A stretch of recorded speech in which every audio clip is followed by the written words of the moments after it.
Alright, well, okay, so we got the cool Transformers on the go, we got the Budgie Smugglers, represent, alright.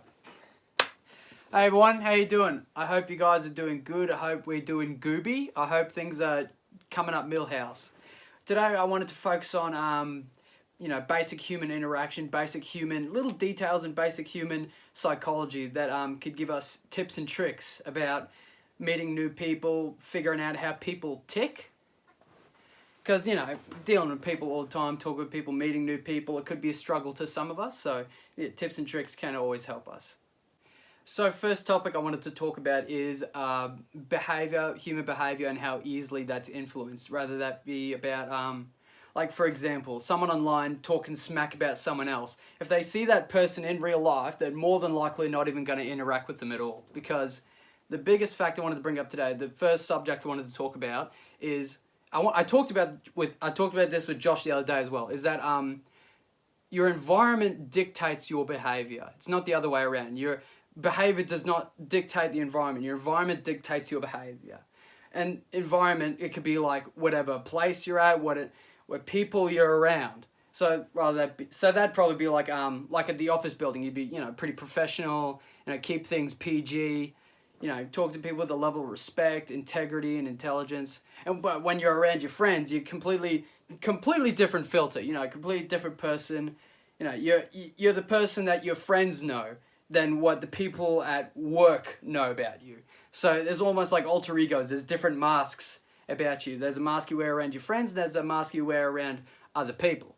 And I know that can be like a, kind of duh thing to say, but it really puts you into a new perspective. Like when you know this fact that your environment dictates your behavior, and you see that in other people, that's when it really clicks. Like, wow, the environment really does dictate people's behavior. Like, you don't meet your heroes. You never meet your heroes because the person you think they are is more than likely not who they are, because they act like, if you say like a movie star, they're more than likely a different person than what you see on screen, because environment dictates behavior. They're given a script, they're given an environment, they'll act that out, and if you meet them at a restaurant, completely different.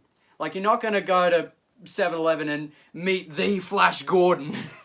And another big example of how your environment dictates your behavior is moving in with friends. And that's the quote, you never truly know someone until you live with them. I know, like, your best friends, your roommates, you're like, oh, this is going to be awesome. But at the same time, you're going to learn how their lifestyle is like and how they live and how different that is to how you're living.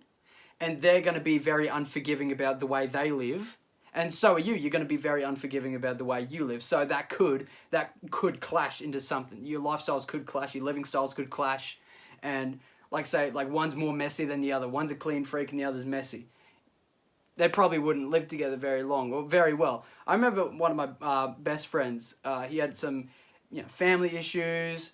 He moved in with me for a little bit. He stayed at this house, and he was an honest pain to deal with.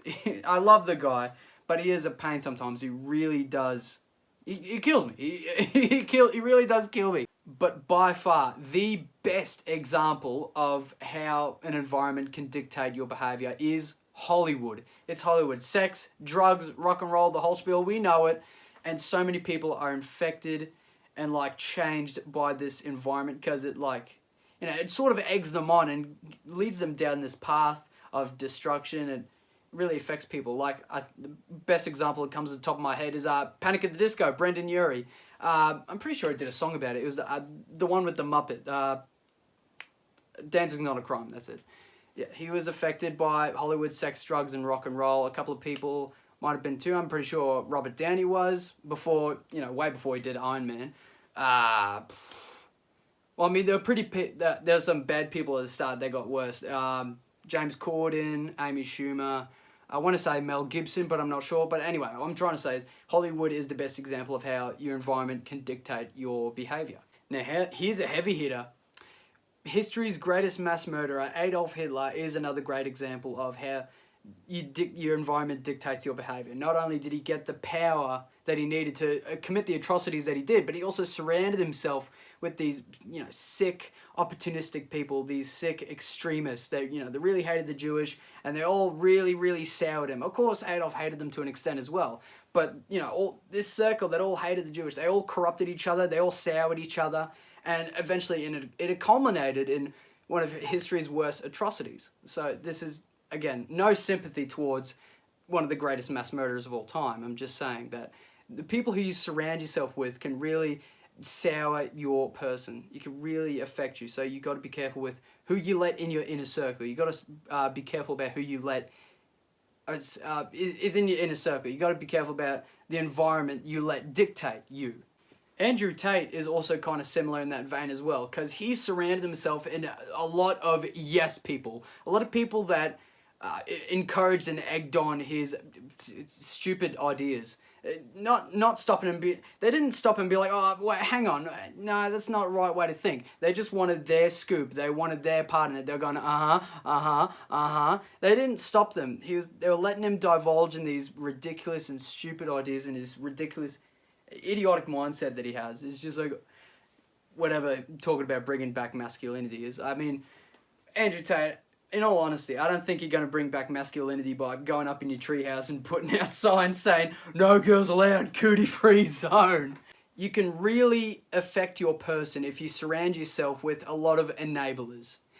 You know, and a lot of other billionaires like Andrew Tate, they always say the fact of like, if you hang around bums, you'll be a bum, but if you hang around billionaires, you'll be a billionaire. But it's like, hang on, you're forgetting the third most important thing there, is that if you hang around good-minded people, good people that have like good hearts, good thinking, and have a solid head on their shoulders, that, you know, enough screws in their brain, you'll be a good person too, because that radiates off of them. You'll learn from their behavior. If you surround yourself with good people, you'll learn that good behavior, and that will dictate your behavior. And if it's a good environment, then it'll be good behavior. And the simple fact is, you don't need like 20 friends. You don't need like 20 million friends to surround you. You just need like 4 or 5 best buds that can have you back no matter what. That's all you need. You need the group chat. That's all you need.